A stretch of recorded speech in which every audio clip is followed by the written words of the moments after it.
July 31st, 1978.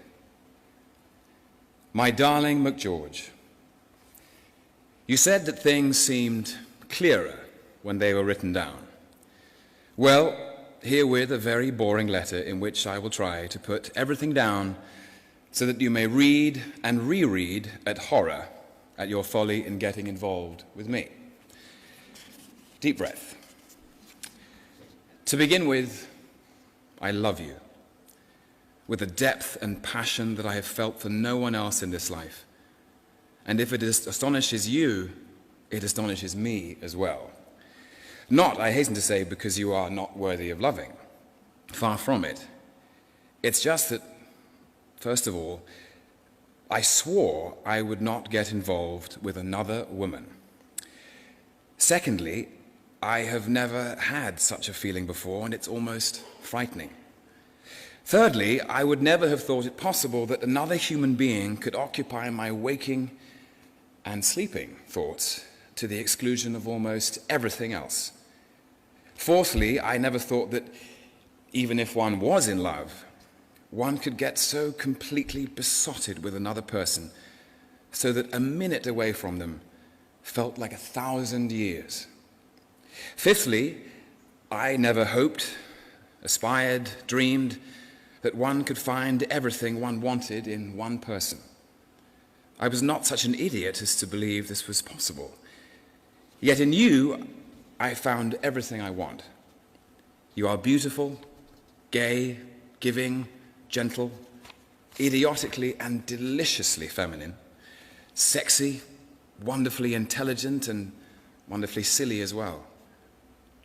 I want nothing else in this life than to be with you, to listen and watch you, your beautiful voice, your beauty, to argue with you, to laugh with you, to show you things and share things with you, to explore your magnificent mind, to explore your wonderful body, to help you, protect you, serve you, and bash you on the head when I think you're wrong.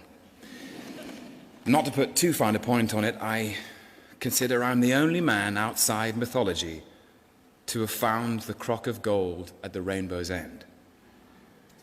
But having said all that, let us consider things in detail.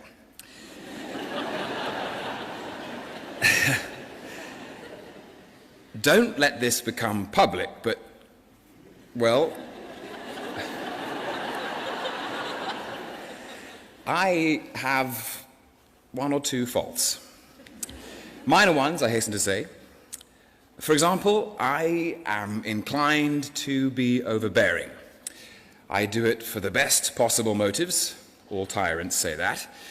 But I do tend, without thinking, to tread people underfoot. You must tell me when I'm doing it to you, my sweet, because it can be a very bad thing in a marriage. Right. Second blemish. This actually is not so much a blemish of character as a blemish of circumstance. Darling, I want you to be you in your own right, and I will do everything I can to help you in this. But you must take into consideration that I'm also me in my own right, and that I have a head start on you. What I'm trying to say is that you mustn't feel offended if you are sometimes treated simply as my wife. Always remember that what you lose on the swings, you gain on the roundabouts.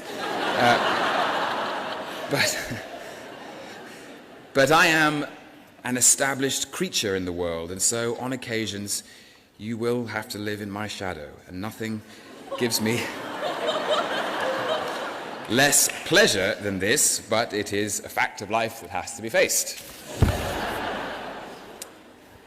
Third, and very important and nasty blemish, jealousy. I don't think you know what jealousy is, thank God, in the real sense of the word. I know that you felt jealousy over Lincoln's wife and child, but this is what I call normal jealousy, and this, to my regret, is not what I've got. What I have got is a black monster that can pervert my good sense, my good humor, and any goodness that I have in my makeup. It is really a Jekyll and Hyde situation. My hide is stronger than my good sense and defeats me, hard though I try. As I told you, I've always known that this lurks within me, but I could control it, and my monster slumbered, and nothing happened to awake it. And then I met you, and I felt my monster stir and become half awake when you told me of Lincoln and others you've known, and with your letter, my monster came out of its lair, black, irrational, bigoted, stupid, evil, and malevolent. You will never know how terribly corrosive jealousy is.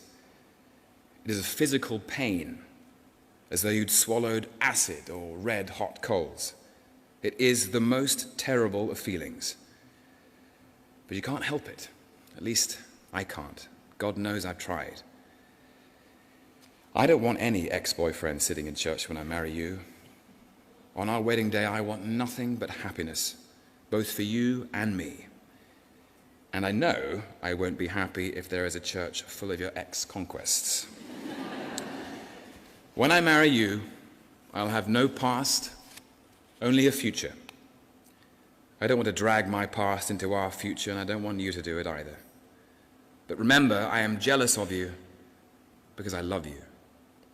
You're never jealous of something you don't care about. Okay, enough about jealousy. Now let me tell you something. I have seen 1,000 sunsets and sunrises on land where it floods forest and mountains with honey-colored light, at sea where it rises and sets like a blood orange in a multicolored nest of cloud, slipping in and out of the vast ocean.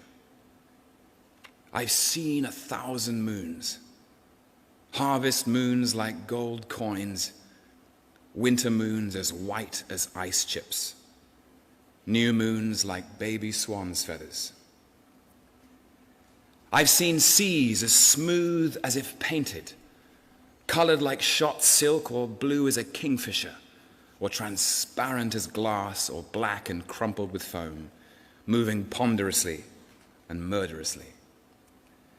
I felt winds straight from the South Pole, bleak and wailing like a lost child, winds as tender and warm as a lover's breath, winds that carried the astringent smell of salt and the death of seaweeds, winds that carried the moist, rich smell of a forest floor, the smell of 1,000,000 flowers, fierce winds that churned and moved like the sea, like yeast, or winds that made the waters lap at the shore like a kitten. I've known silence, the cold, earthy silence at the bottom of a newly dug well, the implacable, stony silence of a deep cave, the hot, drugged midday silence when everything is hypnotized and stilled into silence by the eye of the sun, the silence when great music ends. I've heard summer cicadas cry so that the sound seems stitched into your bones. I've heard tree frogs in an orchestration as complicated as Bach singing in a forest lit by 1,000,000 emerald fireflies. I've heard the keers calling over the gray glaciers that groan to themselves like old people as they inch their way to the sea. I've heard the hoarse street vendor cries of the mating fur seals as they sang to their sleek, golden wives, the crisp, staccato admonishment of the rattlesnake, the cobweb squeak of the bat, and the belling roar of the red deer knee-deep in purple heather. I've heard wolves baying at a winter's moon, red howlers making the forests vibrate with their roaring cries. I've heard the squeak, purr, and grunt of 100 multicolored reef fishes. I have seen hummingbirds flashing like opals around a tree of scarlet blooms, humming like a top. I've seen flying fish skittering like quicksilver across the blue waves, drawing silver lines on the surface with their tails. I've seen spoonbills flying home to roost like a scarlet banner across the sky.